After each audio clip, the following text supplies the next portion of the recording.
Hello students, welcome to Eduvector and this is Manisha Sharma. तो हम पढ़ रहे थे रिफ्लेक्शन ऑफ लाइट और हमारा लाइट चैप्टर ऑलमोस्ट कंप्लीट होने को है अब। तो आज हम रिफ्लेक्शन ऑफ लाइट में हम अपने दो टॉपिक्स कवर कर चुके थे, रिफ्लेक्शन ऑफ लाइट के लॉज एंड एक रिफ्रैक्टिव इंडेक्स। हमने इन दोनों के बारे में बहुत डिटेल में पढ़ा है और इससे रिलेटेड रिफ्रैक्टिव इंडेक्स से हमने कुछ न्यूमेरिकल्स भी करे थे। तो आज की हमारी इस वीडियो में हम आपको लेटरल डिस्प्लेसमेंट पढ़ाएंगे और ये वीडियो बहुत इंपॉर्टेंट है, ये लेक्चर बहुत इंपॉर्टेंट है। इससे 90% आपको 90% आना ही आना है इस एग्जाम में, चाहे वो किसी भी तरीके से पूछे। और आज मैं आपको कुछ इंटरेस्टिंग चीज़ें भी बताने वाली हूँ जो हमारी डे टू डे लाइफ में होती हैं। वो बेस्ड है रिफ्लेक्शन ऑफ लाइट पर, बट वो कैसे होती हैं, क्यों होती हैं, आज वो आपको सब इसमें पता चल जाएगा। क्लियर है? जैसे मैं आपको एग्जांपल दे सकती हूँ, जैसे कि स्टार्स ट्विंकलिंग क्यों करते हैं, कैसे करते हैं, ठीक है। और अगर हम पानी डाल दें एक बकेट में और उसके अंदर कोई ऑब्जेक्ट डाल दें तो हमें ऊपर क्यों दिखाई देने लगता है, वो पेंसिल पानी में टेढ़ी क्यों दिखाई देने लगती है। तो आज हम ये सब इफेक्ट्स ऑफ रिफ्लेक्शन भी पढ़ेंगे इसमें। तो लास्ट तक वीडियो को जरूर देखें, बिकॉज इससे 90% एक क्वेश्चन तो आना ही आना है, तो ये आपके लिए बहुत इंपॉर्टेंट है। हम स्टार्ट करते हैं reflection through a glass slab. अब reflection through a glass slab को ही हम कहते हैं रिफ्लेक्शन लेटरल डिस्प्लेसमेंट, ठीक है। तो इसमें अब इसमें बोला है कि reflection through a glass slab में हमें क्या दिया हुआ है, ग्लास। तो मीन्स टू से हमारे पास जो सेकंड मीडियम है वो क्या होगा, ग्लास। और फर्स्ट मीडियम क्या है हमारे पास, एयर एज यूजुअल। तो हम इसे स्टार्ट करते हैं। ये हमने लिया ग्लास स्लैब, ये है हमारे पास एयर मीडियम 1 जिसे हम बोल सकते हैं, और इसे हम बोलेंगे मीडियम 2। यहाँ हमारे पास फिर से एयर है मीडियम 3 जिसे हम कह सकते हैं, ठीक है। तो ये हमारे पास क्या है, ग्लास स्लैब है। अब एक बार थोड़ा सा जो पीछे पढ़ा था उसे रिकैप कर लेते हैं।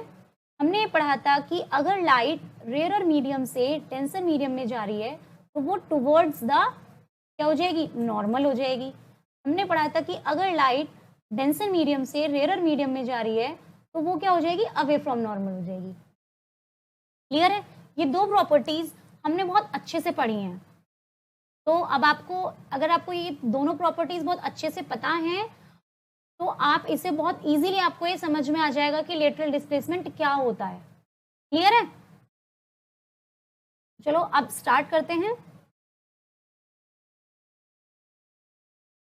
देखो हमने क्या किया इसमें कि सबसे पहले क्या कराएंगे, हम इंसिडेंट कराएंगे, क्या, light wave, light ray incident कराएंगे। अब इसे क्या मिला, इंसिडेंट होने के बाद इसे यहाँ पे क्या मिला, यहाँ मिली इसे बाउंड्री। ये हमारे पास था मीडियम 1, ये था मीडियम 2। तो मैंने आपको ये बात बताई हुई है, बहुत अच्छे से एक्सप्लेन की हुई है कि तब भी अगर कोई भी रे ऑफ लाइट मीडियम 1 में चल रही है और v1 वेलोसिटी से या स्पीड से चल रही है, जैसे उसे बीच में ब्रेकर दिखाई देगा तो ऑब्वियसली वो अपनी स्पीड या तो चेंज कर लेगी, मतलब ऑब्वियसली है कि वो या तो धीरे करेगी या वो स्पीड अपनी और बढ़ा लेगी। तो यहाँ से ब्रेकर क्या मिला है, ब्रेकर अच्छा खासा मिल गया है, तो अपनी उसकी स्पीड क्या हो जाएगी, स्लो हो जाएगी उसकी स्पीड। तो वो क्या हो जाएगी, slow means towards the normal हो गई। तो मीन्स टू से क्या था, हमारे पास रेयर मीडियम था। अब रेयर मीडियम से कहाँ जा रही है, वो डेंसर में जा रही है। अब डेंसर में जा रही है तो दैट मीन्स क्या होने वाला है, टुवर्ड्स द नॉर्मल उसकी रे ऑफ लाइट हो गई।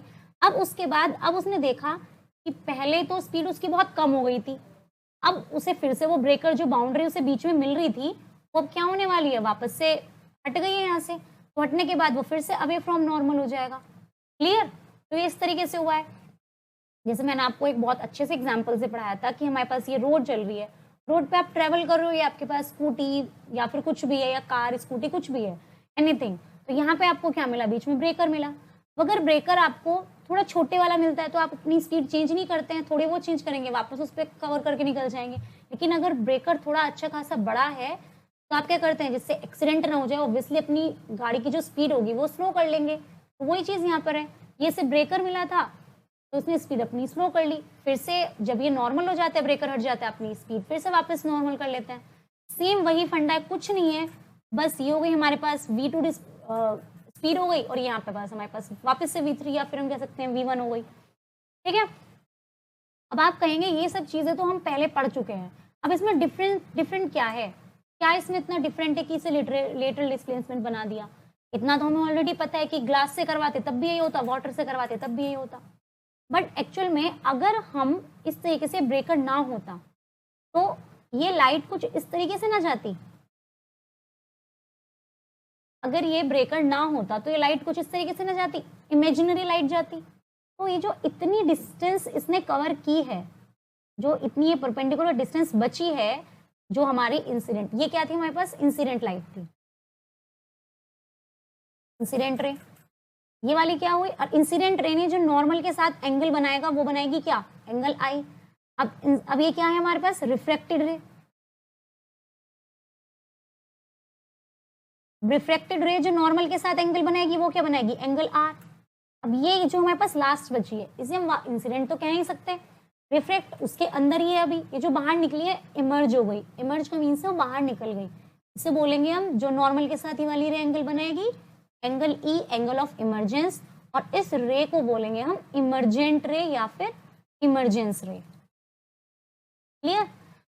तो वो डिस्टेंस जो इंसिडेंट रे और इमर्जेंट रे के बीच में है, परपेंडिकुलर डिस्टेंस, इसी को हम बोलते हैं लेटरल डिस्प्लेसमेंट। दैट्स ऑल, बस यही था लेटरल डिस्प्लेसमेंट। क्या था, सिंपल सी बात है, स्पीड चेंज हुई, स्पीड चेंज होने के बाद जो उसका नॉर्मल थी, जो एक्चुअल वाली जो उसकी लाइन थी, उससे जब हमने परपेंडिकुलर डिस्टेंस मेजर की इमर्जेंट के साथ, तो उसके बीच में जो भी डिस्टेंस आई उसी को हम क्या बोलते हैं, लेटरल डिस्प्लेसमेंट बोलते हैं।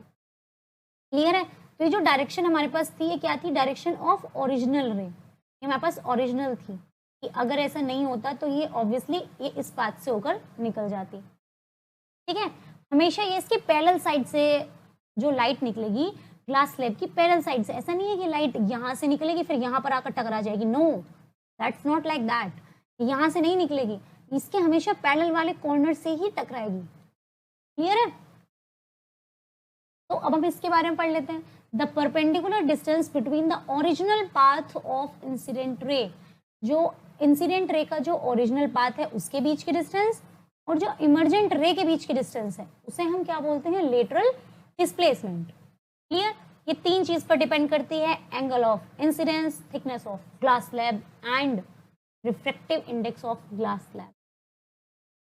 क्लियर।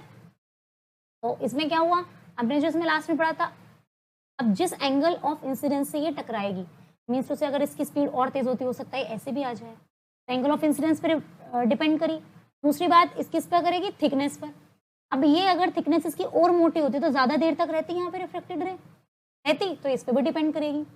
तीसरी चीज रिफ्रैक्टिव इंडेक्स क्या है उसकी। क्लियर। और ये मैंने बता ही दिया है कि एंगल जो इमर्जेंट रे नॉर्मल के साथ बनाती है उसे हम एंगल ऑफ इमर्जेंस बोलते हैं, जिसे हम ई से डिनोट करते हैं। क्लियर है। देखो आप इसे नॉर्मल, मतलब फिजिक्स एक्चुअल में क्या होती है, अगर आप उसे अपनी डेली लाइफ में ऑब्जर्व करें तो सारी चीजें आपके आसपास हैं, कुछ भी एक्स्ट्रा फिजिक्स में पढ़ने की जरूरत ही नहीं है, सब कुछ आपके आसपास है। आप कोई भी चीज अगर आप थोड़ा सा भी देखें कि ये लाइट क्यों जल रही है, हमें ये चीजें क्यों दिखाई दे रही हैं, अच्छा ये हमारे पास यहाँ पर ग्लास का पीस पड़ा हुआ है, इसमें से लाइट ये टेढ़ी क्यों जा रही है, मतलब अगर आप कुछ भी चीज देखेंगे तो सब हमारे आसपास ही है। तो फिजिक्स हमारी जो normal day to day life activities हैं, डेली लाइफ एक्टिविटीज हैं, उससे रिलेटेड है। होती तो साइंस कंप्लीट है हमारी डे टू डे लाइफ से, लेकिन फिजिक्स उससे ज्यादा है। जो भी हम अपने आसपास चीजें ऑब्जर्व करते हैं, all are related to science, क्या हम कह सकते हैं, all are related to physics. Clear. तो आप उसे खुद से देख सकते हैं कि जैसे अगर आपने यहाँ पे कोई ग्लास का एक पीस रखा है, ठीक है, आप वहां से एक रे ऑफ लाइट पास कराओ टॉर्च के थ्रू या किसी भी चीज के थ्रू, तो आप देखोगे कि बीच में उसकी ना वो जो पाथ था वो उसका डिस्ट्रैक्ट हो जाएगा। क्लियर है। इसमें कुछ भी कोई थ्योरी, कोई अक्ल कुछ नहीं लग रही है, बस एक नॉर्मल है कि अगर आप देखोगे कि वो डिस्ट्रैक्ट हो रहा है, बस क्यों हो रहा है वो हमें पता है क्यों हो रहा है, because of reflection of light. Clear. अब हम पढ़ेंगे इफेक्ट्स ऑफ रिफ्लेक्शन। अब आप कहोगे कि ठीक है, अब ग्लास पीस देखने के लिए थोड़ी ना कोई रिफ्लेक्शन का इतना बड़ा लो डिस्कवर कर देता, या सिर्फ रिफ्लेक्शन के लिए ग्लास पीस या फिर पानी से रे पास कराओ, ये कराओ, ऐसा कुछ नहीं होता है। ये हमारी जो फिजिक्स की कुछ चीज़ें होती हैं, ऑलमोस्ट सारी चीज़ें हमारी आसपास जो भी चीज़ें हो रही हैं उन्हीं से ही रिलेटेड है। तो इनके भी इफेक्ट देखो, रिफ्लेक्शन के इफेक्ट हमने आपको बताए थे, ऐसी सेम रिफ्लेक्शन के इफेक्ट देखो। अब देखो अब ये कुछ इंपॉर्टेंट इफेक्ट्स हैं जो रिफ्लेक्शन ऑफ लाइट के हमें देखने को मिलते हैं अपनी लाइफ में, लाइफ एक्टिविटीज में, कि अगर आप खुद घर पे करके भी देख सकते हो, प्रैक्टिकल है, करके भी देख सकते हो। अगर आप बकेट में पानी भर दें और पानी के बाद इसमें एक पेंसिल रख दें या स्टिक रख दें तो थोड़ा सा का पाथ चेंज हो जाता है, आपको टेढ़ा टेढ़ा दिखता है। अगर आप एक बकेट में यहाँ पर कुछ भी ऑब्जेक्ट रख दें, आपको नहीं दिखाई देगा अगर आप यहाँ से देख रहे हैं, यहाँ से देख रहे हैं, यहाँ से देख रहे हैं तो। लेकिन अगर आप उसमें पानी भरना शुरू करेंगे तो आप यहाँ से देख रहे हैं तो आपको दिखना स्टार्ट हो जाएगा। क्यों? वाई? अब एक पूल में आप गए, आपको लगा कि अच्छा ये तो ज्यादा गहरा है ही नहीं, आपको सरफेस बहुत ऊपर दिखाई दे रही है, लेकिन जैसे आप इसमें कूदे तो आप तो डूब गए। क्यों? रिफ्लेक्शन की वजह से। तो ये सब आपको, हर एक चीज आपको इसमें लास्ट तक देखना, हर एक चीज बताई जाएगी। तो आपसे अगर कोई एकदम से पूछे कि तारे क्यों टिमटिमाते हैं, तारे क्यों ट्विंकल ट्विंकल करते हैं, तो वो सब चीजें आपको ऐसी पता चल जाएगी। क्लियर है? आप बस लास्ट तक देखो और कैसे होता है, क्या होता है, कैसे होता है, वो सब आपको इसमें आराम से मिल जाएगा देखने को। और बिलीव मी, आपको कभी ये चीज वापस से लर्न करने की जरूरत नहीं पड़ेगी। एग्जाम में आप इसे रिवीजन भी नहीं करने की जरूरत पड़ेगी, डायरेक्ट आपको एक बार समझ लिया तो डायरेक्ट आप जाके एग्जाम में लिख सकते हैं। ठीक है? अब नेक्स्ट है, a stick pencil partly immersed in water appears to be bent at the water surface। अब हमें, अगर हम वाटर में अगर हम कोई स्टिक या पेंसिल रख दें तो हमें लगता है कि अब जहाँ पे वाटर की सरफेस थी वहां से वो थोड़ा सा बेंट सी हो रही है, मतलब झुकी हुई दिखाई दे रही है। ठीक है? अब क्यों झुकी हुई दिखाई दे रही है, हमें वो देखना है। क्लियर है? अब कैसे, क्यों, ये सब हमें इसमें चीजें देखनी है। तो अब हम सबसे पहले बनाते हैं क्या, हमने यहाँ पे क्या बनाया, दूसरा मीडियम क्या रखना है, वाटर रखना है। क्लियर? उसने हमें पहले ही बता दिया कि दूसरा मीडियम हमने वाटर रखना है। तो ये हमने बना दी वाटर की सरफेस। क्लियर है? तो ये हो गया हमारे पास यहाँ पर वाटर।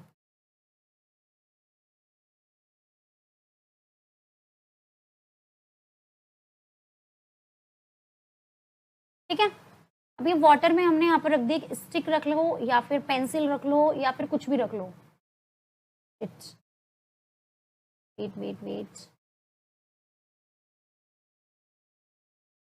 कुछ भी रख सकते हैं, स्टिक या पेंसिल या कुछ भी चीजें।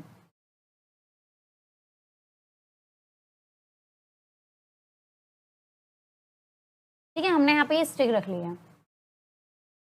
अब हम इसे देखेंगे। अब इसमें क्या है, ये पानी हो गया, ये हमारे पास मीडियम हो गया M2, ये हमारे पास मीडियम है M1 जिसे हमने कह दिया एयर। क्लियर? अब आपको दिखेगा ये जो सरफेस है ना, यहां से थोड़ा सा आपको ये झुकी हुई टेढ़ी दिखाई देगी। अब मानो ये आपकी ये सुंदर सी आंख है जिससे आपको इसे देखना है। क्लियर है? अब देखो, मैंने आपको वही प्रॉपर्टी वही लगनी है, rare to denser, denser to rare, वही चीजें। अब ये मीडियम हमारे हिसाब से क्या हुआ, डेंसर हुआ एज कंपेयर टू एयर, और ये मीडियम हो गया हमारे पास रेयर। क्लियर है? अब देखो, ये यहां से यहां गई लाइट, बहुत बहुत इजी है और बहुत ध्यान से समझना। ये क्या हो रहा है कि ये पैरेलल लाइट रेज यहां से यहां जा रही है। अब कहाँ जा रहा है, डेंसर से रेयर मीडियम में जा रहा है, डेंसर से रेयर में। तो लाइट क्या हो जाएगी, मानो यहाँ पे कोई इमेजिनरी हमारे पास नॉर्मल है, तो लाइट क्या हो जाएगी, अवे फ्रॉम नॉर्मल। कहाँ जा रही है वो, डेंसर से रेयर में, तो क्या हो जाएगी वो, अवे फ्रॉम नॉर्मल। एक सेकेंड वेट,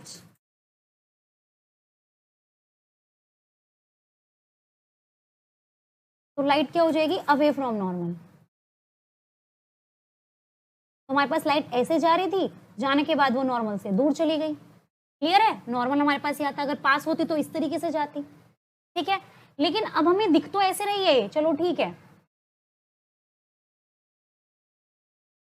तो ये to away from the normal हो गई। ठीक है?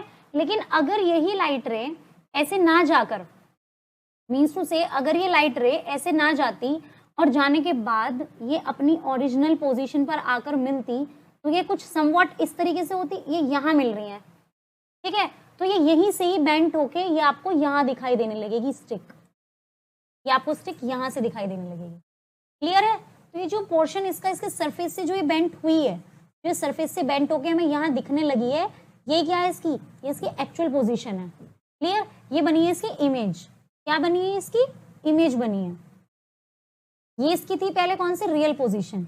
अब आप कहोगे कि भी एक बात बताओगे, ये लाइट यहाँ से अगर हम यहाँ से ही ऐसे क्यों जा रही है। अब इसका एक रीजन ये है कि यहाँ से अगर हमें कोई चीज का सरफेस देखना हो या कुछ भी चीज का, मानो यहाँ पे कोई सरफेस है, अगर हमें यही देखना है तो लाइट रे ऑब्वियसली यहीं से तो जाएंगी, इधर से जाएंगी। तो जो भी चीज हमें देखनी है, अगर हमें पेंसिल देखनी है तो लाइट रे इस पेंसिल से यहाँ जाएंगी। अगर हमें ये निब देखनी है तो लाइट रे नीचे से जाएगी ऊपर की तरफ। ठीक है, ऊपर की तरफ गई, इसे डेंसर से रेयर मीडियम मिला, ये अवे फ्रॉम नॉर्मल हो गई और हमें दिखाई दे गई। लेकिन जब हमने देखा इसे इमेजिनरी एक्चुअल पोजीशन से देखा तो इमेज हमें इसकी ये हमें दिखाई यहाँ देगी, लाइट रे यहाँ से गई है, दिखेगा यहाँ से। तो इसी को बोलते हैं रिफ्लेक्शन ऑफ लाइट की वजह से गई है। ठीक है, because of reflection of light. And how, इस तरीके से, क्योंकि उसकी इमेज उसके पहले बन गई है। अगर हम उसे इमेजिनरी जोड़ने की कोशिश करें एज कंपेयर टू जो उसकी एक्चुअल में डिस्टेंस है, तो आई जो है हमारी वो ऑब्जेक्ट को यहाँ पर देखने के बजाय वो कहाँ देखेगी, वो इमेज हमें यहाँ पर दिखाई देगी। एट पोजीशन, किसी भी पोजीशन पर होगी तो उसकी एंड, अगर वो स्टिक का एंड देखने की कोशिश करेगी तो उसे इमेज कुछ ऐसे दिखाई देगी, सरफेस के, वाटर के सरफेस के पास दिखाई देगी, वहां से बेंट हुई भी दिखाई देगी। क्लियर है? ठीक है, यही एक रीजन होता है कि यही एक रीजन होता है, अगर कुछ भी चीज, अगर हमें पानी में कुछ भी चीज देखनी हो, अगर आप इसमें स्टिक लगा के, स्टिक रख के देखें या कुछ भी चीज देखो तो आपको थोड़ा ऊपर उठा हुआ दिखाई देगा। इससे रिलेटेड हम एक और एग्जांपल लेते हैं। An object placed under water appears to be raised, कि अगर ऑब्जेक्ट अगर हम पानी में रख दे तो हमें थोड़ा ऊपर दिखाई देगा।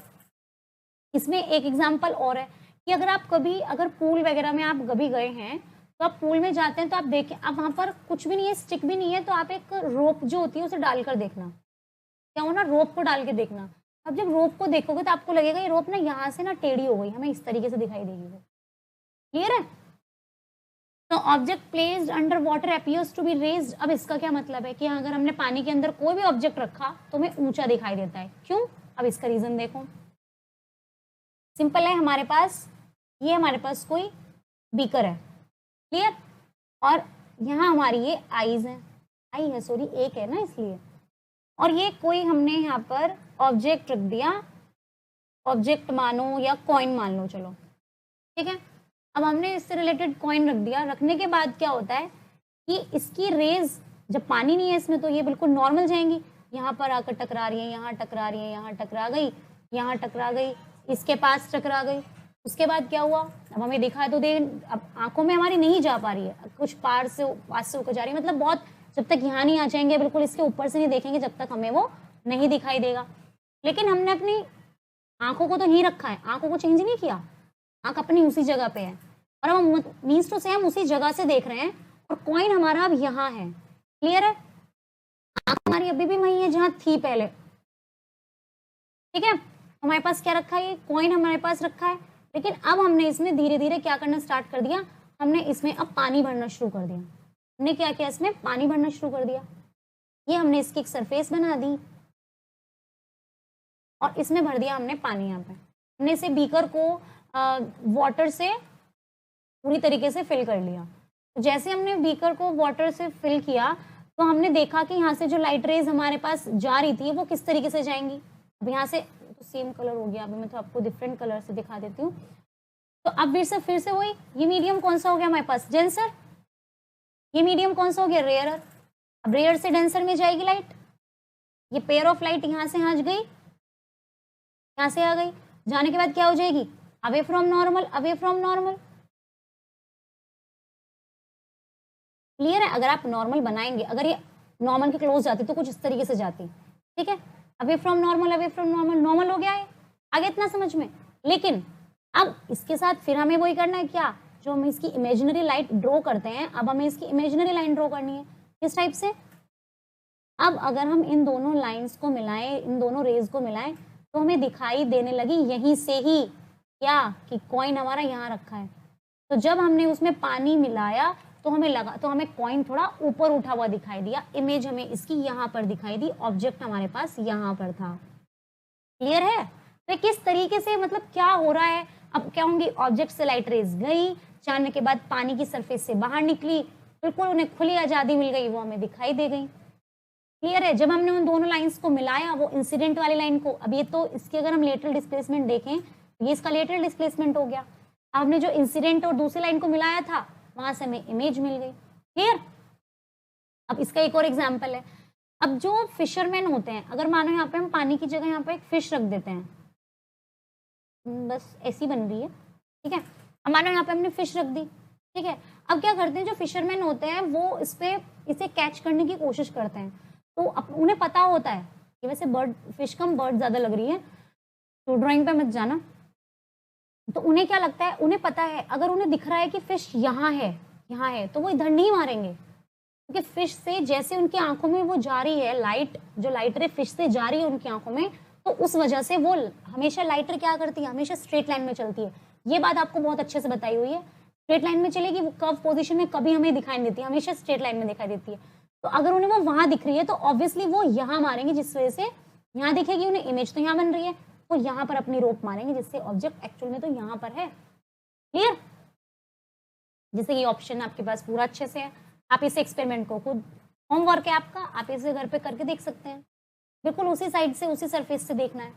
कॉइन हमारे पास यहाँ था, इसकी एक लाइट रे गई हमारी आंखों तक, लेकिन light travel in a straight line में ट्रैवल करती है, तो हमें यहाँ पे दिखाई देगा ये coin. Next, the stars appear to twinkle at night. Stars रात को हमें ऐसे क्यों दिखाई देते कि वो ट्विंकल कर रहे हैं? बहुत ही अच्छा। और ऐसा इसका रीजन ये तो हमें पता चल गया कि because of reflection of light, लेकिन कैसे होता है ये कोई नहीं बताता। ये कोई नहीं आपको, मतलब रेयर चांसेस है कि कोई ये बताए कि रिफ्लेक्शन, अक्सर क्या होता है कि स्कूल्स में भी यही बता दिया जाता है, खत्म हो गया कि स्टार ट्विंकल करते हैं, क्यों करते हैं कि सिर्फ रिफ्लेक्शन ऑफ लाइट की वजह से। और आपको एग्जाम में भी सिर्फ एक ही लाइन में आंसर देना है, because of reflection of light. लेकिन हमें यहाँ पर रटने वाली चीज नहीं करनी है। जब आप आगे पढ़ेंगे तो सनराइज, सनसेट, बहुत सारी चीजें हो जाएंगी, तो आप ये भूल ही जाएंगे कि कौन से में रिफ्लेक्शन लगना है, कौन से में आगे डिस्पर्जन लगना है, कौन से में स्कैटरिंग लगना है। तो उस कंफ्यूजन को दूर करने के लिए हमें पता होना चाहिए कि वो किस तरीके से हुआ है, कैसे वो हुआ है। क्लियर है? तो अब हम इसे पढ़ते हैं। यहाँ पर है कुछ स्टार्स बना दिए हमने, ठीक है, और ये बना दी हमने अपनी सुंदर सी अर्थ, ठीक है। ये क्या बना दी? अर्थ। और ये अर्थ पर खड़े हैं आप, ये क्या हो रहा है? अर्थ पर आप खड़े हैं और आप देख रहे हैं कि ओ स्टार ट्विंकल ट्विंकल कर रहा है, तो हम स्टार को ट्विंकल करना सीखते हैं, कैसे कर रहा है, ठीक है। अब आपको ये तो पता है, ये बात मैंने आपसे बताई हुई है। अब इसकी अब देखना किसे है? इसे, इस स्टार, इन्हें मतलब, या आपको इस स्टार को देखना है। स्टार को देखना है तो ऑब्वियसली लाइट किससे निकलेगी? स्टार से। लाइट आई, उसे यहाँ पे डेंसर मीडियम मिला, रेयर मिला, डेंसर मिला, रेयर मिला, डेंसर मिला, रेयर मिला, फिर डेंसर, फिर चेंज होके फिर रेयर, फिर डेंसर, फिर रेयर, फिर डेंसर। और यहाँ पर इन्हें दिखाई दिया कि स्टार क्या कर रहे हैं? ट्विंकल ट्विंकल कर रहे हैं। कैसे? अब आप पूछेंगे कि मैम ये रेयर डेंसर क्या था, हमें तो कुछ समझ ही नहीं आया। तो उसके लिए भी आपकी हर प्रॉब्लम का सोल्यूशन है। देखो, मैंने आपको अपने फर्स्ट लेक्चर में एक चीज बताई थी कि अगर स्टार्स या फिर लाइट है तो लाइट को ट्रैवल करने के लिए किसी भी मीडियम की जरूरत नहीं होती। either it is solid medium, either it is liquid medium, either it is gas medium or it is vacuum। उसे कोई फर्क नहीं पड़ता उसके रास्ते में तूफान आए या गैस आए या सॉलिड आए या कुछ भी ना आए, इट डजेंट इफेक्ट। अगर उसे ट्रेवल करना है तो करना है। क्लियर है? अब मानो यहाँ पे उसे सॉलिड मिल गया, यहाँ पर क्या मिला? सॉलिड। अभी हमारा स्पेस है, अब स्पेस में क्या है? हर चीजें हैं, गैस भी है, सॉलिड भी है, लिक्विड भी है, पत्थर भी हैं, और आपको हाइड्रोजन हीलियम गैसेस भी मिलेंगी, आपको वाटर ड्रॉपलेट्स मिलेंगी, बहुत सारी चीजें मिलेंगी। तो क्या होगा कि मानो यहाँ पे सॉलिड हुआ, अब थी किस चीज में? ये थी गैस में, तो गैस से सॉलिड में आ गई, तो क्या हुआ? रेयर से डेंसर हुआ, तो वो क्या हो जाएगी? रेयर से डेंसर की तरफ, अवे फ्रॉम नॉर्मल। ये हमने नॉर्मल। तो जैसे जैसे ये अपना पाथ चेंज कर रही है, वहीं पर आपको दिखेगा कि ये स्टार्स ट्विंकल कर रहे हैं। यहाँ पे भी अपना पाथ चेंज करेगी ये, तो आपको दिखेगा कि ये मीडियम चेंज करके आपको ट्विंकल करते नजर आ रहे हैं। बट एक्चुअल में ऐसा नहीं होता है, वो बहुत दूर होते हैं, तो वो लाइट आने में थोड़ा वक्त लगता है और वो बहुत सारे मीडियम्स से गुजर के आती है। इस वजह से आपको लगता है कि लाइट क्या कर रही है? ट्विंकल, स्टार्स ट्विंकल कर रहे हैं, but this is because of reflection of light. Clear? अब जैसे ये एग्जाम इसमें दिखाया हुआ है पिक्चर में, आप उसे देख सकते हैं कि क्या हो रहा है कि यहाँ पर उसे दूसरा मीडियम मिला तो उसने अपना पाथ चेंज कर दिया, यहाँ पे दूसरा मीडियम मिला उसने फिर अपना पाथ चेंज कर दिया। क्लियर है? तो इसका ये रीजन होता है। तो thank you all of you, और आई होप आपने इस सेशन को एंजॉय किया होगा और बहुत अच्छे से समझा होगा। तो जो नीचे रेड बटन है प्लीज उस पर क्लिक करें और मेरे चैनल को सब्सक्राइब करें, और एक बेल आइकन है उसे प्रेस करें, और इसके बाद की जो भी वीडियोस हैं नोटिफिकेशन है आपको उनके नोटिफिकेशन टाइम से पहुंच जाए।